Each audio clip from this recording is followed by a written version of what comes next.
ఫ్యాక్టరీకి స్వాగతం. ఈరోజు మన కథలో ముగ్గురు స్నేహితులు సరదాగా వెళ్ళినట్లే వారి జీవితంలోనే అత్యంత భయంకరమైన రాత్రిగా ఇలా మారింది. ఆ నిశ్శబ్దపురం అసలు రహస్యం ఏమిటి?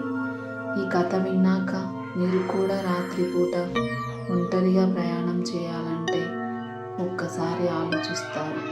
కథలోకి వెళ్ళే ముందు ఇలాంటి మరిన్ని భయంకరమైన నిజమైన కథల కోసం మన ఛానల్ని ఇప్పుడే సబ్స్క్రైబ్ చేసుకోండి.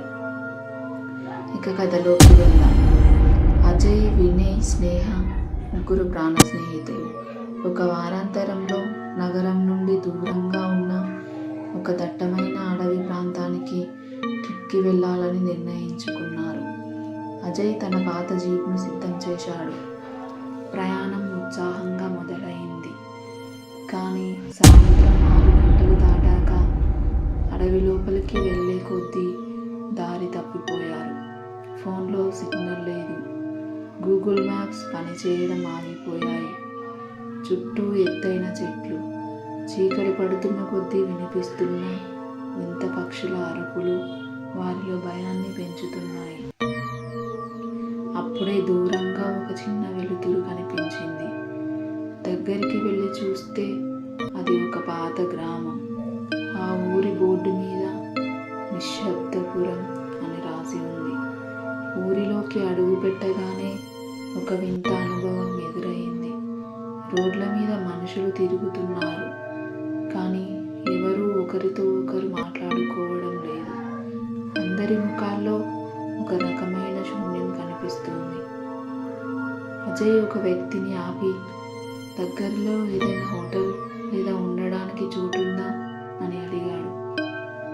ఆ వ్యక్తి ఏమీ సమాధానం చెప్పకుండా కేవలం వేలితో ఒక పాత సత్రం వైపు చూపించి మాయమైపోయాడు.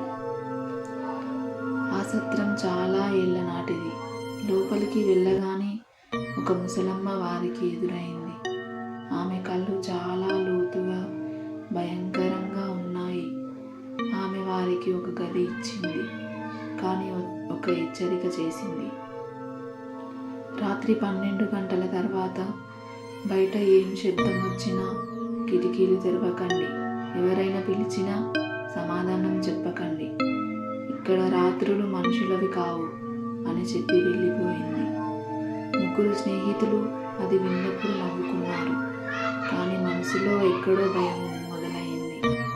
రాత్రి 12 గంటలు కావస్తోంది. బయట గాలి బలంగా వీస్తుంది. హఠాత్తుగా ఊరి మధ్యలో నుండి గంటల శబ్దం వినిపించింది. ఎవరో ఏడుస్తున్నట్టు, ఎవరో గొలుసులతో నడుస్తున్నట్టు శబ్దాలు వస్తున్నాయి. వినయ్ ఆతృత ఆపుకోలేక ముసలమ్మ మాటలను పట్టించుకోకుండా కిటికీ కొంచెం తెరిచి చూశాడు. బయట ఊరి జనం అందరూ చేతుల్లో దివిటీలు పట్టుకొని తలలు వంచుకొని ఒక ఊరేగింపుగా వెళుతున్నారు. కానీ వినయ్ నిశితంగా గమనిస్తే వారి కాళ్ళు నేల మీద లేవు. వారందరూ గాలిలో తేలుతూ వెళ్తున్నారు.